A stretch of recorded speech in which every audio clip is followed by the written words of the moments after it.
ഇപ്പോൾ രാഹുൽ ഗാന്ധി സംസാരിക്കുകയാണ്. ഭാരത് ജോഡോ ന്യായ യാത്രയുടെ ഉദ്ഘാടന ചടങ്ങിൽ അദ്ദേഹത്തിന്റെ യാത്ര അല്പസമയത്തിനകമാകും ആരംഭിക്കുക.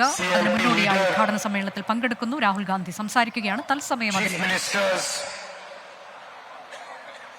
स्टेज पे कांग्रेस पार्टी के वरिष्ठ नेता, भाइयों और बहनों, प्रेस के हमारे मित्रों, आप सबका यहां बहुत बहुत स्वागत, नमस्कार। मैं जानता हूं कि आप सुबह से यहां बैठे हो। दिल्ली में फॉग के कारण हमारी फ्लाइट, खारगे जी की फ्लाइट डिले हो गई, इसीलिए हम समय पर नहीं आ पाए। आप सबको कष्ट हुआ, इसके लिए मैं आप सबसे शुरुआत में ही माफी मांगना चाहता हूं।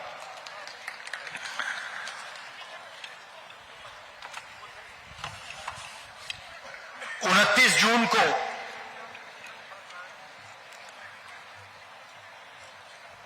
मैं मणिपुर आया था और उस विजिट में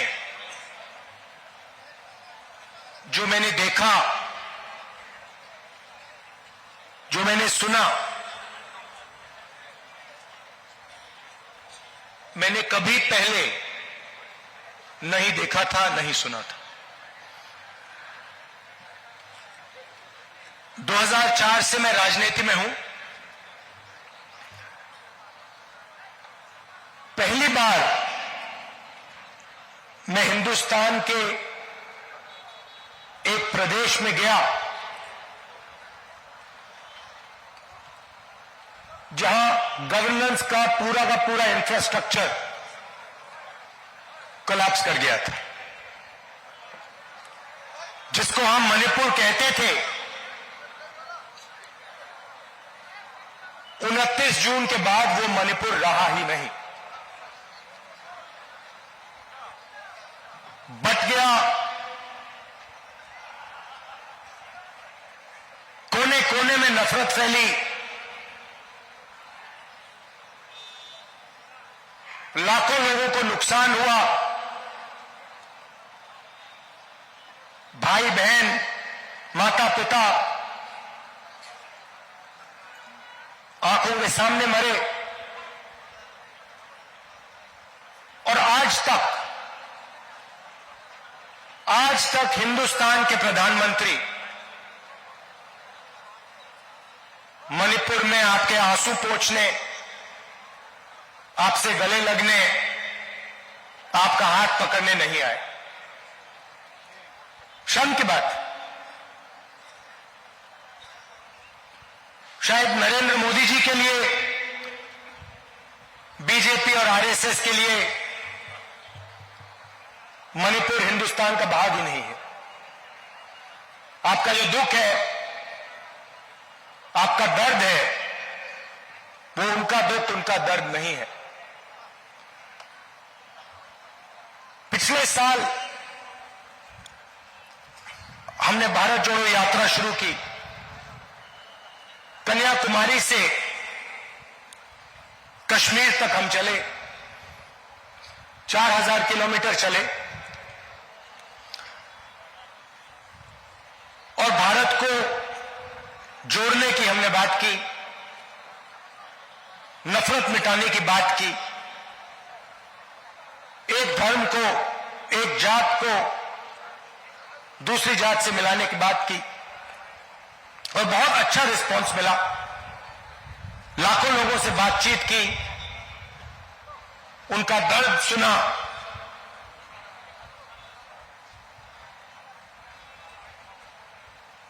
मुश्किल था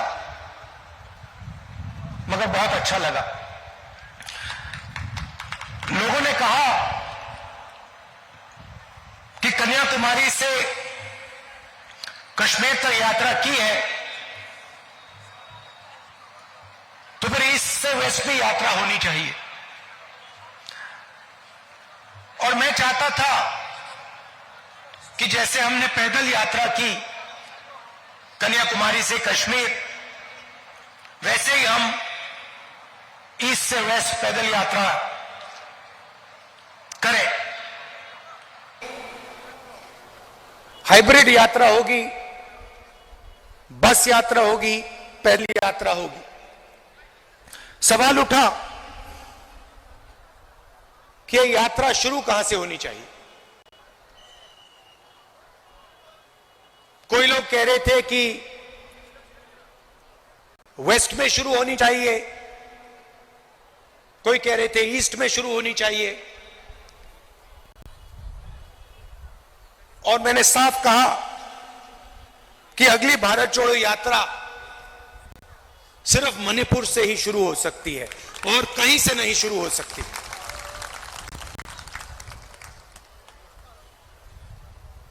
मणिपुर बीजेपी की जो राजनीति है, बीजेपी की नफरत, आरएसएस की नफरत,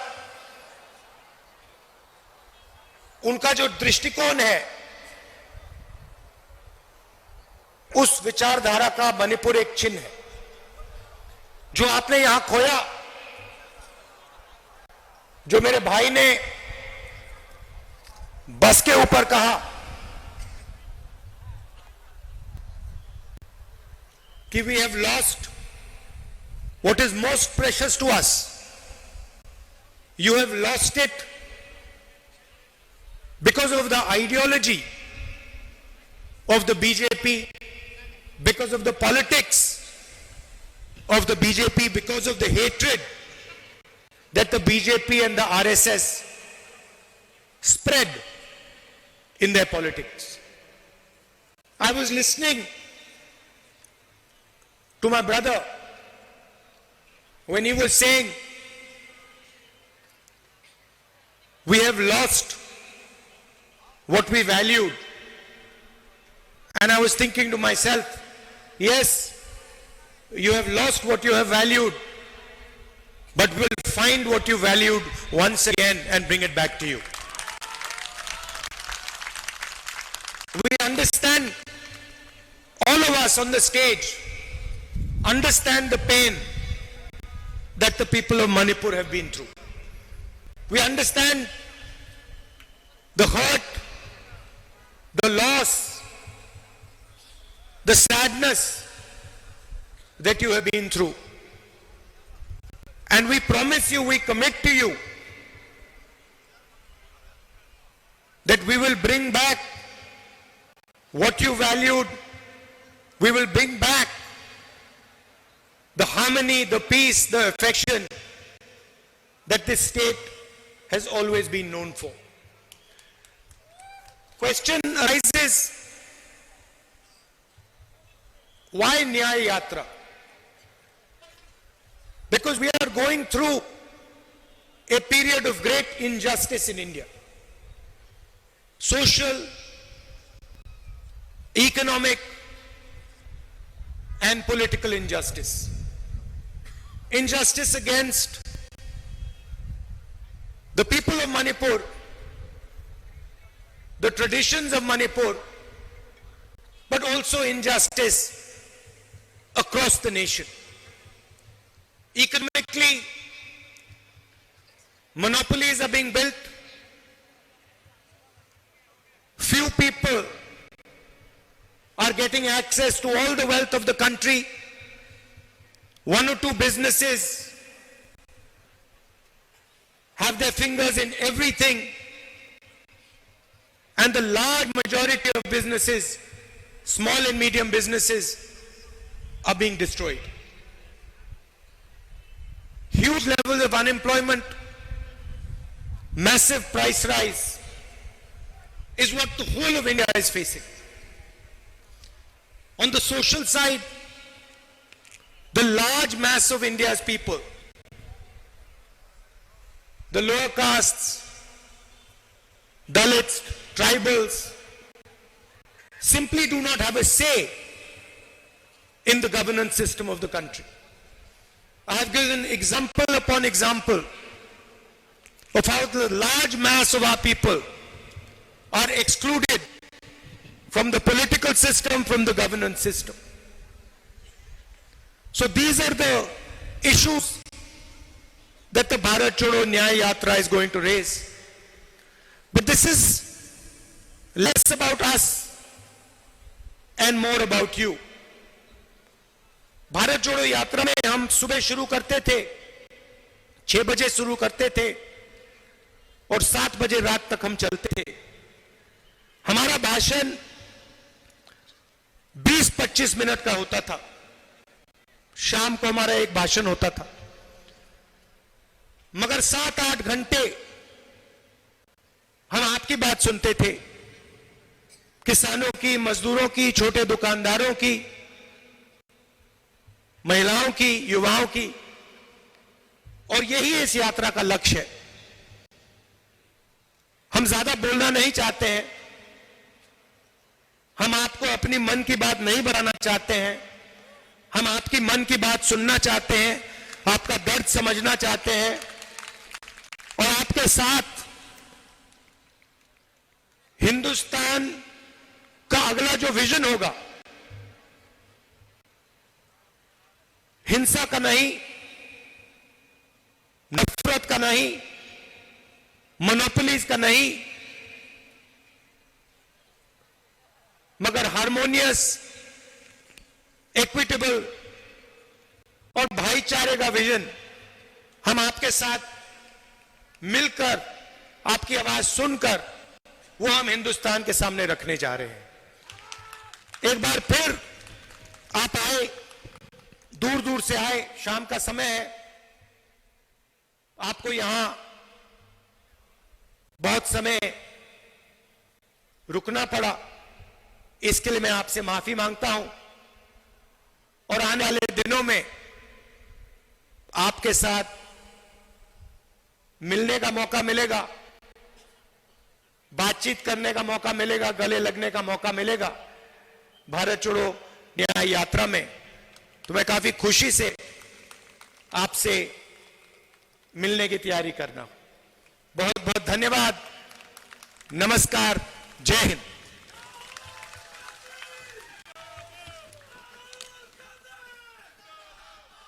രാഹുൽ ഗാന്ധി ഭാരത് ജോഡോ ന്യായ യാത്രയ്ക്ക് തുടക്കമിട്ട് സംസാരിക്കുകയായിരുന്നു.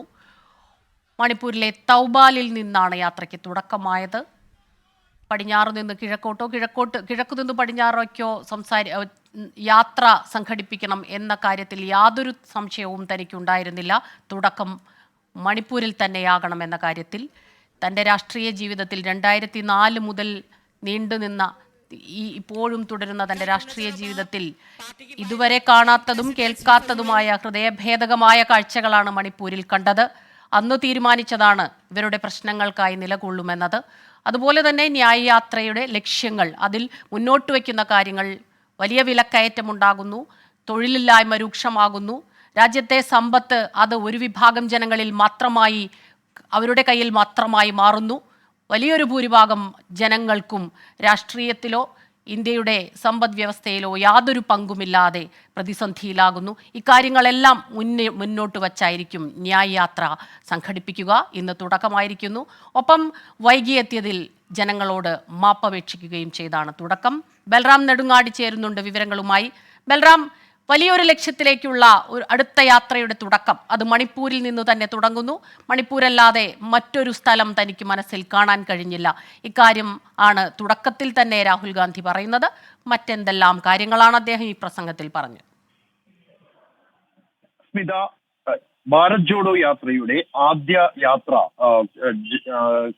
കന്യാകുമാരി മുതൽ കശ്മീർ വരെ സഞ്ചരിച്ച യാത്ര രാഷ്ട്രീയ ലക്ഷ്യങ്ങൾ ഇല്ല എന്ന് പ്രഖ്യാപിച്ചാണ് നടത്തിയത് എങ്കിൽ ഭാരത് ജോഡോ ന്യായ് യാത്ര അത് കൃത്യമായി ഒരു രാഷ്ട്രീയം വ്യക്തമാക്കുന്നുണ്ട്. രാഹുൽ തന്റെ ഈ ഉദ്ഘാടന സമ്മേളനത്തിന്റെ പ്രസംഗത്തിൽ തന്നെ കൃത്യമായി തന്റെ ലക്ഷ്യം വ്യക്തമാക്കുന്നുണ്ട്. ഒപ്പം തന്നെ ഈ ചടങ്ങിലുള്ള മറ്റ് പാർട്ടി നേതാക്കളുടെ സാന്നിധ്യവും ഇതിന്റെ രാഷ്ട്രീയം വിശദീകരിക്കുന്നുണ്ട്. തന്റെ പ്രസംഗത്തിൽ രാഹുൽ വിശദീകരിച്ചത് ഇത് തന്നെയാണ്. ആദ്യ യാത്രയിൽ ആരെയും വിമർശിക്കാതെ, പ്രധാനമന്ത്രിയെയോ കേന്ദ്ര സർക്കാരിനെയോ കാര്യമായി വിമർശിക്കാതെ ഒത്തൊരുമയുടെയും സഹോദര്യത്തിന്റെയും സന്ദേശം മാത്രമായി കടന്നുപോയ രാഹുൽ മണിപ്പൂരിലെ സംഘർഷത്തിൽ മണിപ്പൂരിലെ ജനങ്ങളുടെ ജീവിതം നരകതുല്യമാക്കിയതിന് പിന്നിൽ BJPയും RSSുമാണ് അവരുടെ ആശയങ്ങൾ അടിച്ചേൽപ്പിക്കാൻ ശ്രമിച്ചതാണെന്ന വലിയ വിമർശനം തന്നെ ഉന്നയിച്ചുകൊണ്ടാണ് രാഹുൽ വടക്ക് കിഴക്കിൽ നിന്നുള്ള ഭാരത് ജോഡോ ന്യായ് യാത്രയ്ക്ക് തുടക്കം കുറിച്ചിരിക്കുന്നത്. ഇതിൽ എല്ലാ വിഷയങ്ങളും തന്നെ ഈ വരുന്ന പൊതു തിരഞ്ഞെടുപ്പിൽ കോൺഗ്രസ് വിഷയമാക്കാവുന്ന എല്ലാ വിഷയങ്ങളും തന്നെ രാഹുൽ പരാമർശിച്ചു പോയിരിക്കുന്നു എന്നുള്ളതും ശ്രദ്ധേയമാണ്. BJPയുടെയും RSSന്റെയും വെറുപ്പിന്റെ രാഷ്ട്രീയമാണ്. അതാണ് മണിപ്പൂരിലെ ജനങ്ങളുടെ ജീവിതത്തെ ഇത്രത്തോളം ബാധിച്ചത് എന്നും മണിപ്പൂരിലെ ജനങ്ങളുടെ വേദന തനിക്കും തന്റെ പാർട്ടിക്കും മനസ്സിലാകുമെന്നും മണിപ്പൂരിൽ സമാധാനം കൊണ്ടുവരുമെന്ന ഉറപ്പും രാഹുൽ ഗാന്ധി നൽകിയിട്ടുണ്ട്. അത്തരമൊരു ലക്ഷ്യം കൂടി ഈ യാത്രയ്ക്കുണ്ട് എന്ന് വിശദീകരിക്കുകയാണ് രാഹുൽ.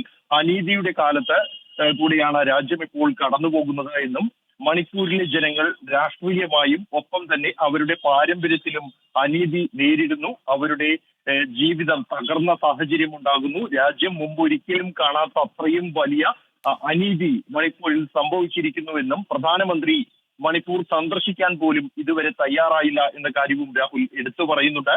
രാജ്യത്തിന്റെ സമ്പത്ത് ചില ആളുകൾ മാത്രം കൈയടക്കുന്നു. അതേസമയം രാജ്യത്തെ ബഹുഭൂരിപക്ഷം വരുന്ന ചെറുകിട കച്ചവടക്കാർ അടക്കമുള്ളവരുടെ ജീവിതം തകർന്നുകൊണ്ടിരിക്കുകയാണ് എന്നും അവർക്ക് രാജ്യത്തിന്റെ സമ്പത്തിൽ യാതൊരു പങ്കുമില്ലാത്ത അവസ്ഥ ഉണ്ടാകുന്നുവെന്നും വിലക്കയറ്റവും തൊഴിലില്ലായ്മയും കുതിച്ചുയരുകയാണ്. ചരിത്രത്തിൽ തന്നെ ഏറ്റവും മോശം അവസ്ഥയിലേക്ക് എത്തിയിരിക്കുകയാണ് എന്നുമാണ് രാഹുൽ വ്യക്തമാകുന്നത്. തന്റെ മൻ കി ബാത്ത് അല്ലെങ്കിൽ തനിക്ക് പറയാനുള്ളത് പറയാൻ വേണ്ടിയല്ല ഈ യാത്ര എന്നും മറിച്ച് ജനങ്ങളോട് പറയുന്നത് കേൾക്കാനാണ് താൻ ആഗ്രഹിക്കുന്നത് എന്നും നേരത്തെ ഭാരത് ജോഡോ യാത്രയിൽ 8 മണിക്കൂറോളം സാധാരണക്കാരായ ആളുകളുടെ സംഭാഷണം അവരുടെ ജീവിതം കേട്ടും അറിഞ്ഞുമാണ് പൂർത്തിയാക്കിയത് എന്നും അതുതന്നെയാണ് ഈ യാത്രയിലും തന്റെ ലക്ഷ്യം എന്നുമാണ് രാഹുൽ ഗാന്ധി വിശദീകരിച്ചത്. കൂടുതലായി തനിക്ക് പറയാനില്ല, വിശദീകരിക്കാനില്ല. ഈ യാത്ര ഒത്തൊരുമയുടെയും സാഹോദര്യത്തിന്റെയും സന്ദേശം അത് വഹിച്ചുകൊണ്ടാണ് ഈ യാത്ര ആരംഭിക്കുന്നത് എന്നുമാണ് രാഹുൽ വ്യക്തമാക്കിയിരിക്കുന്നത്. കൃത്യമായും ഈ ഭാരത് ജോഡോ ന്യായ് യാത്ര ലോക്സഭാ തിരഞ്ഞെടുപ്പ് തൊട്ടുമുന്നിൽ നിൽക്കുമ്പോഴാണ് വടക്ക് കിഴക്കിൽ നിന്നും ആരംഭിക്കുന്നത്. അതും കൃത്യമായി അത് ആരംഭിക്കാൻ തിരഞ്ഞെടുത്ത മണിപ്പൂർ എന്നുള്ളത് കഴിഞ്ഞ മാസങ്ങളിൽ രാജ്യം തന്നെ ചർച്ച ചെയ്യപ്പെട്ട പാർലമെന്റിലടക്കം വലിയ തോതിൽ ചർച്ച ചെയ്യപ്പെട്ട വലിയ സംഘർഷങ്ങൾക്ക് വഴിവെച്ച ഒരു വിഷയമാണ്. ആ സംസ്ഥാനത്തിന്റെ ജനങ്ങളുടെ ജീവിതം അതീവ ദുർഘടമായ ഒരു സാഹചര്യത്തിലൂടെ കടന്നു പോകുമ്പോൾ ആ മണിപ്പൂരിൽ സമാധാനം പുനഃസ്ഥാപിക്കുക എന്ന ലക്ഷ്യം, ജനങ്ങൾക്ക് നീതി ഉറപ്പാക്കുക എന്ന ലക്ഷ്യം പ്രഖ്യാപിച്ചുകൊണ്ടാണ് ഭാരത് ജോഡോ ന്യായ് യാത്ര കൃത്യമായ രാഷ്ട്രീയത്തോടെ കോൺഗ്രസിന്റെ നേതൃത്വത്തിൽ ആരംഭിക്കുന്നത്. ഒപ്പം തന്നെ ഇതിൽ മറ്റ് പാർട്ടികളെ കൂടി പങ്കെടുപ്പിക്കാൻ കോൺഗ്രസിന് കഴിഞ്ഞിരിക്കുന്നു. 10 പാർട്ടികൾ, ഇടത് പാർട്ടികളായ CPIM, CPI അടക്കമുള്ള പാർട്ടികളുടെ പ്രതിനിധികൾ ഉൾപ്പെടെയുള്ള 10 പാർട്ടികളുടെ പ്രതിനിധികൾ. ബൽറാം, ഒപ്പം തന്നെ ഈ 10 പാർട്ടികളുണ്ട്. അതിൽ ഏറ്റവും ശ്രദ്ധേയമായത്, ശരിക്കും പറഞ്ഞാൽ ഇന്നത്തെ സാന്നിധ്യം കൊണ്ട് ശ്രദ്ധേയമായത് ഡാനിഷ് അലി തന്നെയാണ്. വലിയ ആത്മപരിശോധന നടത്തിയതിനു ശേഷമാണ് താൻ മണിപ്പൂരിൽ എത്തിയതെന്ന് ഡാനിഷ് അലി പറഞ്ഞു. തീർച്ചയായും ഈ സീറ്റ് വിഭജനം നടക്കുന്നു. ഇന്ത്യ മുന്നണിയുടെ വലിയ ചർച്ചകൾ ഒരു വശത്ത് നടക്കുന്നു. ലോക്സഭാ തെരഞ്ഞെടുപ്പ് അടുത്തിരിക്കുന്നു. ഏറെ നിർണായകമാണ്, ഏറെ ശ്രദ്ധേയമാണ് ഡാനിഷ് അലിയുടെ സാന്നിധ്യവും. അദ്ദേഹം പറഞ്ഞ മറ്റു കാര്യങ്ങൾ എന്തെല്ലാമാണ് ബൽറാം? സ്മിത, തീർച്ചയായും ഡാനിഷ് അലിയുടെ സാന്നിധ്യം തന്നെയാണ് ഈ ഭാരത് ജോഡോ ന്യായ് യാത്രയുടെ ഉദ്ഘാടന ചടങ്ങിനെ ഇത്രത്തോളം ശ്രദ്ധേയമാക്കുന്നത്. ഈ യാത്രയുടെ പശ്ചാത്തലം എന്നുള്ളത് കൃത്യമായ അതിന്റെ ലക്ഷ്യങ്ങൾ എന്നുള്ളതും വ്യക്തമാണ്. ആ സന്ദേശം വ്യക്തമാണ് ഈ യാത്രയിൽ നിന്ന് തന്നെ. ഇന്ത്യ സഖ്യം രൂപീകരിച്ച ശേഷം ഉള്ള യാത്രയാണ് ഈ ഭാരത് ജോഡോ ന്യായ് യാത്ര എന്നുള്ളത്. അവരുടെ പങ്കാളിത്തം ഉറപ്പാക്കിയിരിക്കുന്നു. ഒപ്പം ഇന്ത്യ സഖ്യം എന്ന ഈ ആശയം, അതിന്റെ അടിസ്ഥാനം എന്നുള്ളത് BJP സർക്കാരിന് എതിരായ ഒരു ബദൽ രൂപീകരിക്കുക രാജ്യത്ത് എന്നുള്ളതാണ്. ആ സന്ദേശത്തോട്, ആ ആശയത്തോട് ഒപ്പം നിന്ന് പ്രവർത്തിക്കുന്ന നേതാവാണ് ഡാനിഷ് അലി. നേരത്തെ അദ്ദേഹം BSPയിൽ ഇരുന്നപ്പോഴും BSP ഈ ഇന്ത്യ സഖ്യത്തിന്റെ ഭാഗമായിട്ടില്ലെങ്കിൽ പോലും ഡാനിഷ് അലി കോൺഗ്രസ് അടക്കമുള്ള ഇന്ത്യ സഖ്യത്തിന്റെ ഭാഗമായി BJPക്കെതിരായി പ്രവർത്തിക്കുന്ന മറ്റ് പാർട്ടികൾക്ക് ഒപ്പം, നേതാക്കൾക്കൊപ്പം പാർലമെന്റിനകത്തും പുറത്തും നിലപാടെടുത്ത നേതാവാണ്. ഇതിന്റെ ഭാഗമായി തന്നെയാണ് അദ്ദേഹത്തെ പാർട്ടിയിൽ നിന്നും പുറത്താക്കുന്ന നടപടി, BSP അദ്ദേഹത്തെ പുറത്താക്കിയത് അടക്കമുള്ള നടപടികളിലേക്ക് കടന്നത്. അദ്ദേഹം കോൺഗ്രസിലേക്ക് പോകും എന്ന റിപ്പോർട്ടുകൾ ഉണ്ടായിരുന്നെങ്കിലും ഇതുവരെയും അദ്ദേഹം തീരുമാനം എടുത്തിട്ടില്ല. എന്നാൽ ഈ ഭാരത് ജോഡോ ന്യായ് യാത്രയിലും അദ്ദേഹം എത്തിയിരിക്കുന്നു എന്നുള്ളതോടെ തന്നെ തന്റെ സന്ദേശം അദ്ദേഹവും വിശദീകരിക്കുകയാണ്. അദ്ദേഹം ഇന്ത്യ സഖ്യത്തിന്റെ ഒപ്പം നിന്ന് പ്രവർത്തിക്കും എന്ന കൃത്യമായി തന്നെ ഈ പങ്കാളിത്തത്തോടെ അദ്ദേഹം തുറന്നു പറയുകയാണ്. നിലവിൽ അദ്ദേഹം ഒരു പാർട്ടിയുടെയും ഭാഗമല്ല എങ്കിൽ പോലും ഡാനിഷ് അലിയുടെ സാന്നിധ്യം ഏറെ ശ്രദ്ധേയമാണ് ഈ ചടങ്ങിൽ എന്നുള്ളത്. ഇതോടൊപ്പം തന്നെയാണ് മറ്റ് പാർട്ടി നേതാക്കളുടെ സാന്നിധ്യം, മറ്റ് പ്രതിപക്ഷ പാർട്ടികളുടെ ഇന്ത്യ സഖ്യത്തിന്റെ ഭാഗമായ പാർട്ടികളുടെ സാന്നിധ്യവും ഏറെ ശ്രദ്ധേയമാണ്.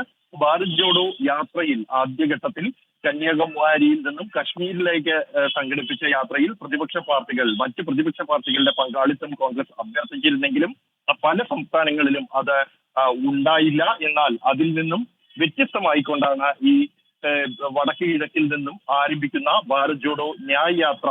ഈ യാത്രയിൽ 10 പാർട്ടികളെ പങ്കെടുപ്പിക്കാൻ കഴിഞ്ഞു എന്നുള്ളതാണ് കോൺഗ്രസ് ഇതിന്റെ തുടക്കത്തിൽ തന്നെ 10 പാർട്ടികളെ സംഘടിപ്പിക്കാൻ കഴിഞ്ഞിരിക്കുന്നു എന്നത് വലിയ നേട്ടമായി തന്നെ കോൺഗ്രസ് കാണുന്നു. 15 സംസ്ഥാനങ്ങളിലായി 110 ജില്ലകളിലൂടെ ഭാരത് ജോഡോ ന്യായ് യാത്ര കടന്നുപോകും. 6713 കിലോമീറ്ററാണ് ആകെ സഞ്ചരിക്കുക. കഴിഞ്ഞ തവണ 4000 കിലോമീറ്ററാണ് സഞ്ചരിച്ചത്. മാർച്ച് 20-ന് മുംബൈയിലാണ് യാത്ര സമാപിക്കുക. തൗബാലിൽ നിന്ന് നിതിൻ അംബുജനും നമുക്കൊപ്പം ചേരും. ബൽറാം നെടുങ്ങാടിയുമുണ്ട്. ഒരു ഇടവേളയ്ക്ക് ശേഷം ഈ വാർത്തയിലേക്ക് തന്നെ നമ്മൾ തിരികെ എത്തും.